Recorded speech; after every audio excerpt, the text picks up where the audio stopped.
Yes, I got deported after 20 plus years and 97+% of my life in the United States.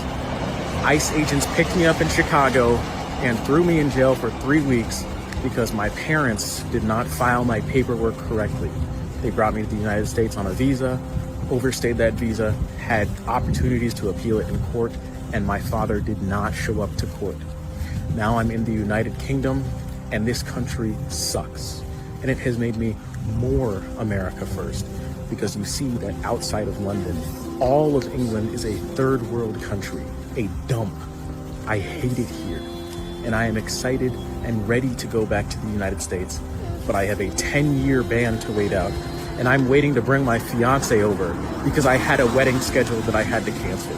And it's taken everything in me to forgive my parents for what they've done to me and what they've caused, but I'll keep going on. All right, so we need to talk about something that honestly sounds crazy at first. But the more you think about it, the more it actually makes sense. And that's this whole situation where people getting deported from the United States back to the UK. Yeah, the UK, not just people coming from the southern border. I'm talking about people from Britain who were here illegally, meaning they were in the country without legal permission. And when they get sent back, they are going on these Telegram channels. And Telegram is basically just an app where people post uncensored stuff. And they're straight up saying the UK is a dump. Like they're calling it a third world country outside of London. And let's not even pretend London is doing amazing right now, because if we're being real, it's not exactly heading in a great direction either. But what really caught my attention is this one guy who was going viral. And this is where it gets interesting, because this dude openly says he's American first, meaning he believes America should prioritize its own citizens, its own laws, and its own people before anyone else. And here's the twist: he got deported, he got kicked out of the country, and instead of crying about it or playing victim or running into the victim Olympics, he's sitting there basically saying, yeah, I get it. Because he knows he was here illegally. And illegal, as we know, just means you broke the rules to be here. Like imagine you snuck into a movie theater without a ticket. You might enjoy the movie, but if they catch you and kick you out, you can't act shocked. And that's basically what he's saying. He's like, look, my parents brought me here when I was a kid.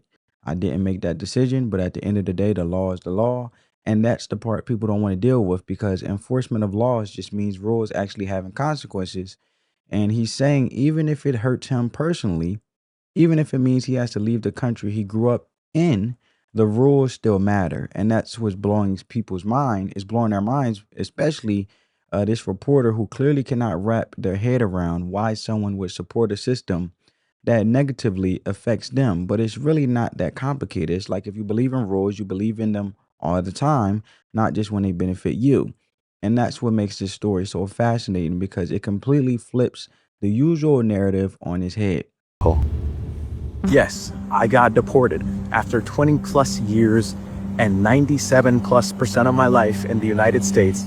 We're on our way to Manchester now to meet him. This guy was deported last year. Interestingly, I think he is still a Trump supporter. Hi, I'm Patrick. In the summer or early autumn of last year, I was arrested, detained, and deported by Immigrations and Customs Enforcement in Chicago. I was actually on the way to the airport heading to a friend's wedding. I'd just gotten in an Uber on the way to the airport from my apartment. They had a specific warrant for me. I wasn't picked up in a raid. They came looking for me. They knew my work schedule. They'd been monitoring me. This one I took as I was in ICE custody. And then those are actually these pants right here. From there, I was taken to a county jail where I was detained in a cell with maybe 40 other detainees. I was there for 3 weeks. Then I was loaded onto an American Airlines flight and taken to London Heathrow Airport, at which point I was released. Ted, who's asked us to change his name, is a British national, but his parents took him to live in the US as a child without proper documentation. So my first removal order was when I was 12 years old, 2013. He believes that a drunk driving conviction in 2022 put him higher on ICE's list. So this is the warrant for your deportation. Despite his deportation, he does still support Trump's immigration policies. Unlawful presence after learning that I was unlawfully present, right? I'm not making excuses. I should have been deported. There is an illegal immigration crisis in America, and any president who wants a lawfully ordered nation has the right and the duty and the obligation to enforce deportation. And yet with what just happened in Minnesota, you saw these leftist agitators that were impeding law enforcement. They were obstructing the enforcement of the law in attempts to detain and deport illegal immigrants, especially criminal illegal immigrants. And what Trump did is he pulled the Department of Homeland Security out of Minnesota. I think if anything, if he were being consistent with his policies, he should have brought in the National Guard and doubled down. Wow. And this is where it gets even more wild, because this guy, after getting deported, is still sitting there saying he supports Trump. And people hear that and their brain just short circuits. Like, how does that even make sense? But it actually makes perfect sense if you're listening to what he's saying, because what he respects is the enforcement of the law. And enforcement just means you're actually applying the rules instead of just having them sit there on paper doing nothing. And he's looking at Trump like, you're at least trying to enforce immigration law, right? The rules about who can come into this country and stay here legally. And he's not even saying Trump went too far. He's saying Trump didn't go far enough. He's saying they should have doubled down, tripled down, especially in places like Minneapolis. And honestly, I'm right. I agree with him. I rock with him because, yeah, I understand from a PR perspective, public image, and on how things look on TV and in the news, that Minneapolis wasn't looking great. The mainstream liberal media was hammering it. And when it comes to that, I'm talking about the big networks that tend to lean left politically. They usually support Democrat policies and criticize Republicans. So, of course, it's going to look bad when a Republican administration is enforcing laws, because enforcing laws, especially immigration laws, is never going to be popular. It's like being the strict parent in the house. Nobody likes you when you're the one saying no, but that doesn't mean you're wrong. It just means you're doing something people don't like. So, for me, what happened in Minneapolis is kind of neither here nor there, because ICE, Immigration and Customs Enforcement, the agency that actually goes and finds and removes people who are in this country illegally, they're still here. They're still there. They're still doing deportations, sending someone back to their home country because they're not legally allowed to stay in the United States. And they are just not doing it the same way or the same or at the same intensity as before. But the bigger point here is this guy's mindset, because he's sitting there saying, this isn't personal. And that's the part people don't get. They want everything to become emotional. They want everything to be about feelings, but he's looking at it like the rules are the rules and they should apply to everybody equally, with no special treatment, no exception, just because you like someone or feel bad for them. And yeah, realistically, he probably couldn't even vote. So his support for Trump isn't about getting something out of it politically. It's about the principle. It's about believing that a country should actually follow its own rules. And even when you look at him as a person, he's well spoken. He seems like a solid stand up guy, not some chaotic individual. But that doesn't override the fact that he broke the law by being here illegally. On top of that, he had a drunk driving conviction. Um, and drunk driving is exactly what it sounds like, right? Getting behind the wheel while intoxicated, which puts other people's lives at risk. So you can't just ignore that. But at the same time, if he wants to get back in the right way, going through the legal process like everyone else, getting approval, following the system, then yeah, that option should be there. But the key point is simple, and it shouldn't be controversial.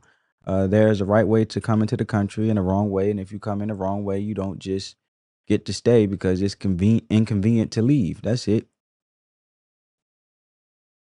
I was curious to understand Ted's frame of mind in the video he recorded when he first arrived in the UK. You see that outside of London, all of England is a third world country. And his apparent dislike of his new home. A dump. I guess I stand by what I said in that video. I think I could have said it much more charitably in a less insulting or offensive manner. But those were my honest reactions when I got here. The demographics of England are a lot different than I was expecting. Just the concentration of ethnic minorities.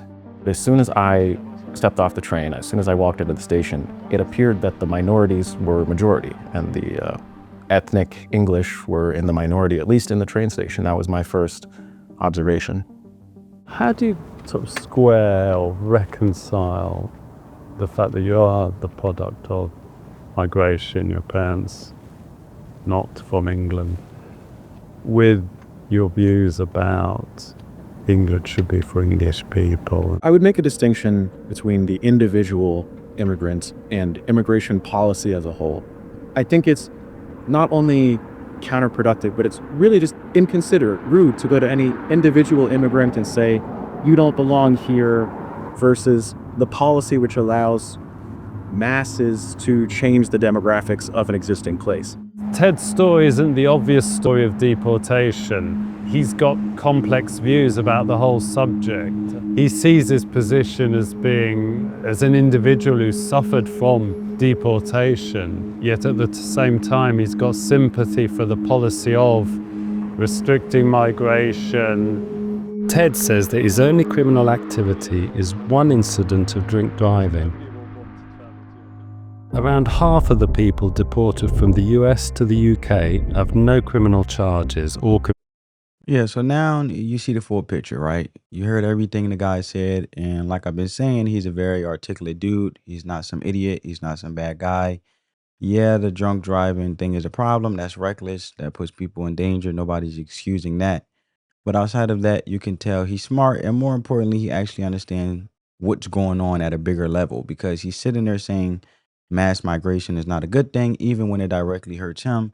And mass migration is just letting a huge number of people in all at once, not slowly, not controlled, but a flood of people coming into a country. And he's saying, I respect a country that enforces its laws, even if I'm the one getting kicked out.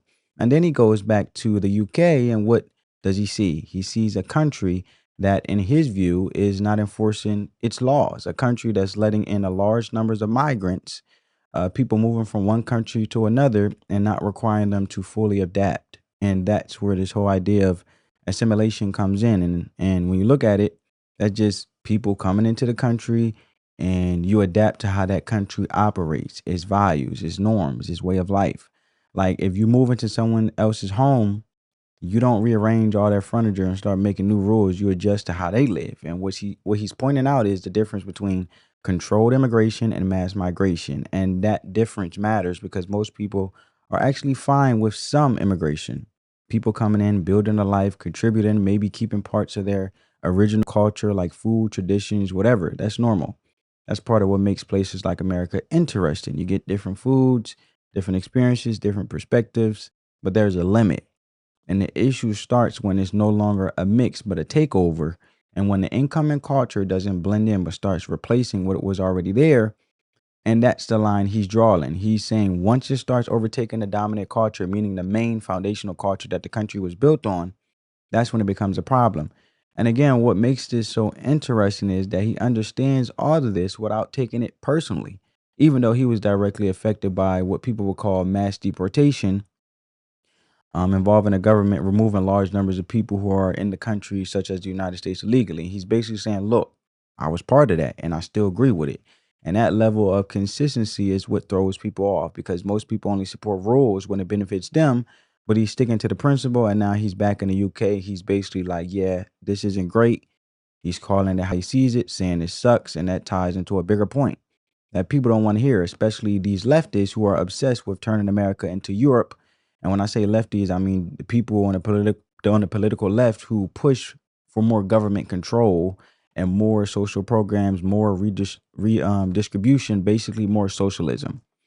Meaning that the government has a bigger role in controlling resources, taxing more, and redistributing wealth. And the wealthy should pay their fair share, as the Democrats would say. And yeah, Europe is great to visit. Nobody's arguing that. It's beautiful. The history is amazing. The architecture is great. It's a nice place to go as a tourist, like going on a vacation somewhere nice for a week or two. But living there is a completely different experience, because now you're dealing with the day-to-day reality, jobs, taxes, cost of living, opportunity. And if you're someone who wants to work hard, build something, keep more of your money, you start to feel those differences real quick. It's like the differences between staying at a hotel versus actually living there long term.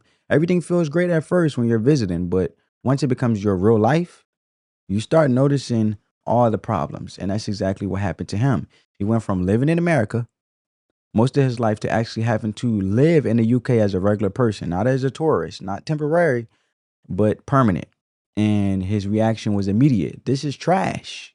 And that should tell you something, because this is someone who's experienced both sides. And yet there are still people here trying to push America in the same direction, trying to turn it into the very system that people who have lived under both are saying doesn't work as well. So yeah, maybe this guy ends up staying in the UK and trying to make something out of it. Maybe they actually need more people thinking like him over there. Who knows? Maybe he is exactly where he belongs right now. But the bigger takeaway is simple, and it's right in front of you. When you actually have to live under these systems, not to just visit them, not to just talk about them online, but really live in them, your perspective changes real fast. And he's proof of that. So y'all let me know what you guys think. Make sure you like, comment, and subscribe.